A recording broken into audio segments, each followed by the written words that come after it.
O que o Senhor fez para quebrantar Saulo. Livro de Atos, capítulo 9. Comentário de Mari Persona. Paulo é o autor do quarto evangelho, que é Romanos, a carta aos Romanos.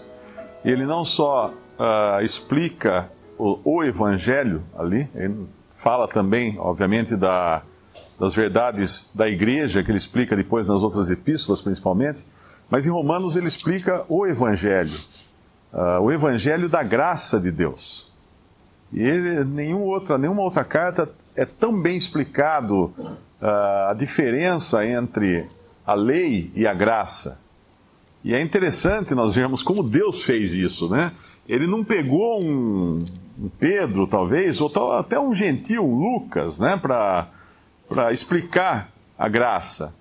Ele pegou um judeu de judeus, segundo a lei fariseu, a seita mais estrita, mais severa do judaísmo, mais direita do judaísmo.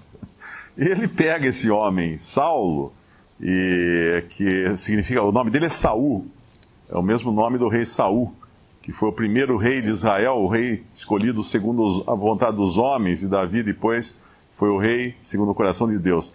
Ele pega esse Saul, né, esse Saulo, e uma pessoa que não é mandada pelo sumo sacerdote, é uma pessoa que vai pedir para o sumo sacerdote mandá-lo para prender os cristãos.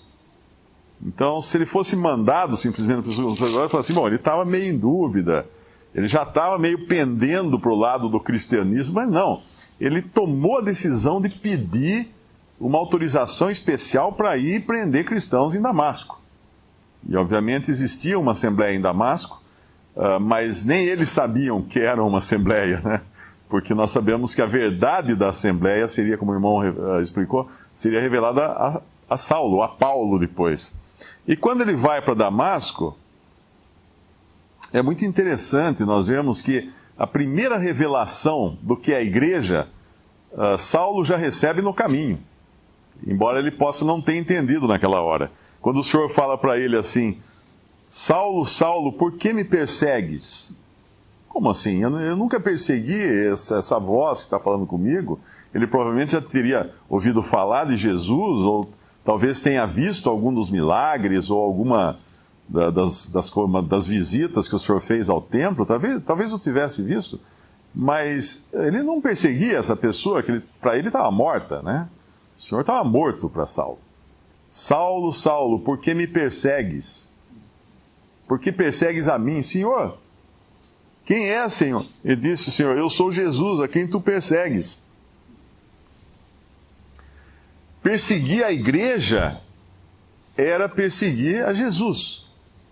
Perseguir o corpo é perseguir a cabeça do corpo, porque o corpo está ligado à cabeça e a cabeça ao corpo. Você aplica uma injeção no braço para passar uma dor no estômago, porque o corpo é todo interligado. Uma ação tomada numa parte do corpo, ela tem consequências em todo o corpo.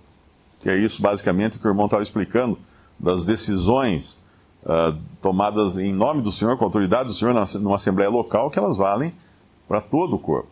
E aqui ele então estava aprendendo agora, talvez não tenha aprendido nesse momento, né? Mas certamente o Senhor já falou com ele que a igreja é o corpo de Cristo e Cristo é a cabeça da igreja e as coisas são todas uma só, e perseguiu um, perseguiu o outro. E quando Saulo vai, né, ele que era um homem tão versado, tão inteligente, discípulo de Gamaliel, conhecedor da lei, ele devia saber de memória toda a lei, né? Ele tinha uma capacidade intelectual tremenda, esse Saulo. Aí o que Deus faz com ele? O deixa cego. Ele que guiava precisa ser guiado. No versículo 8, Saulo, levantando-se da terra e abrindo os olhos, não via a ninguém.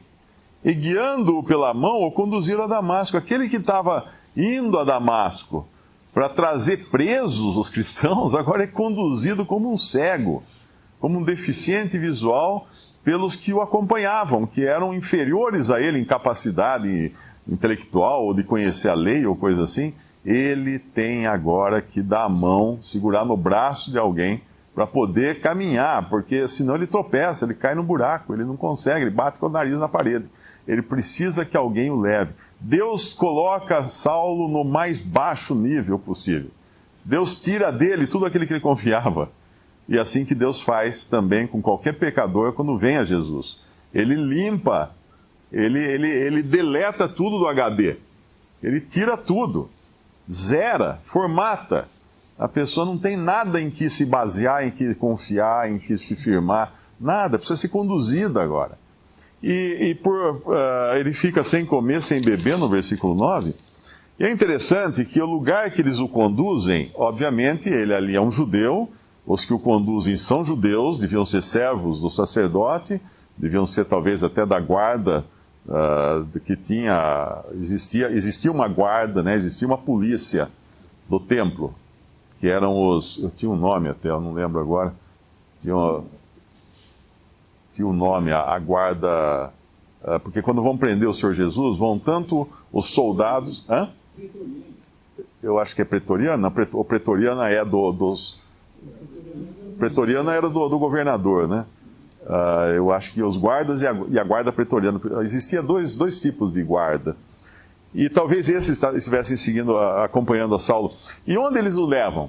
Onde levam esse Saul, né? Esse que tem o mesmo nome do rei, que era segundo a carne de Israel. Onde o levam? Levam à casa de quem? De João, de Antônio, de Sebastião? Não. Levam à casa de um homem que tinha o nome mais judeu de todos os nomes. Judá, que é Judas. Judas é o mesmo nome Judá, da tribo de Judá, de onde vem também judeus. Levam a casa. E onde fica o endereço dessa casa? Fica na rua mais legal que pode existir. Direita. Se existe alguma coisa mais legalista, mais segundo as regras do que a palavra direito, né, ou direita, não tem. Ele vai à casa de um judeu, Judá, Judas, na rua direita. Porque ali era tudo. Mas Deus vai tirá-lo de lá. Deus vai tirá-lo do judaísmo. Deus já o encontrou no caminho de Damasco, o Senhor já o encontrou no caminho de Damasco, e agora um homem chamado Ananias vai lá tirá-lo dessa casa na rua direita, dessa casa de Judá, na rua direita. E aí então Saulo, que havia ido ali para mandar matar, para perseguir, prender e mandar para a morte, porque eles mandavam para a morte os cristãos. Os judeus também mandavam os cristãos para a morte, não eram só os romanos. Ele agora passa a pregar o evangelho, ou na verdade o conhecimento que ele tinha até ali era de que o Messias era Cristo. Ele vai nas sinagogas, então ele passa a anunciar que o Messias é Cristo. E os cristãos estavam com medo, claro, ali em Damasco. É interessante quando nós lemos esse capítulo de Atos, existe uma... Entre o versículo 25 e 26, é bom entender que existe alguns anos ali. Eu acho que é nesse, se algum irmão, se estiver errado, algum irmão me corrige, mas eu acho que é aqui que se encaixa os 5 anos, né? 5 ou 3 anos de Gálatas 1. Gálatas 1, versículo 15. Gálatas 1, versículo 15. Talvez lendo um pouquinho antes, o versículo 13, porque já ouvistes qual foi antigamente a minha conduta no judaísmo, como sobremaneira perseguia a igreja de Deus e a assolava, e na minha nação excedia em judaísmo a muitos da minha idade, e sendo extremamente zeloso das tradições de meus pais.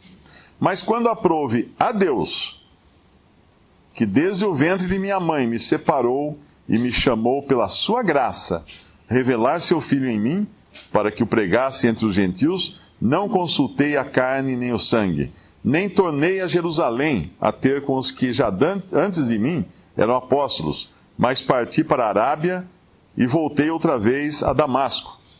Depois, passados 3 anos, fui a Jerusalém para ver a Pedro e fiquei com ele 15 dias e não vi nenhum outro dos apóstolos, senão a Tiago, irmão do Senhor. Então, aparentemente, de Damasco, depois que ele é descido do cesto aqui, em Damasco, ele deve ter ido para a Arábia, ficou lá, não sabemos quanto, não sei se os 3 anos se referem à Arábia ou ao seu retorno em Damasco, mas nesse período Deus tratou com ele, nesse período Deus o ensinou. Saulo, ele tem uma característica que é especial dele, né? Ele foi levado, ele foi arrebatado ao 3º céu. E ele viu coisas que não teria nem como proferir essas coisas. Ouviu, né, palavras inefáveis, que ao homem não é lícito repetir. Eu acho que é essa passagem. Então, ele tem uma posição especial. Ele tinha sido escolhido antes, no ventre de sua mãe. Mas esse é o homem que iria revelar essas verdades tão preciosas hoje a respeito da igreja. E hoje nós vivemos numa época em que não existe outro apóstolo mais negligenciado e abandonado do que Paulo, na cristandade. Quando nós lemos a última carta de Paulo, que é a 2 Timóteo, é a carta que ele escreve, ele estava preso, ele ia ser solto, voltaria a ser preso e seria morto. Quando ele escreve aquela carta, que é a última que existe, que nós temos dele, ele fala, todos me abandonaram. E a segunda carta a Timóteo é uma carta profética também, porque ela mostra o declínio da casa de Deus, que se tornou uma grande casa onde tem de tudo, e todos abandonaram a Paulo. Hoje, basta ir em qualquer igreja, chamada igreja cristã, e nós vemos que ela abandona a doutrina de Paulo. Porque muitas coisas que Paulo ensinou, que Deus, o Espírito Santo ensinou através de Paulo, são totalmente negligenciadas. A primeira delas, a verdade do corpo de Cristo, a verdade da igreja, que é o corpo de Cristo. E basta ver o número de igrejas, né, que os homens criaram, para perceber que a principal verdade que foi revelada a Saulo, além da questão da salvação pela fé, que foi a verdade da igreja, o corpo de Cristo, foi totalmente, completamente abandonada na cristandade de nossos dias.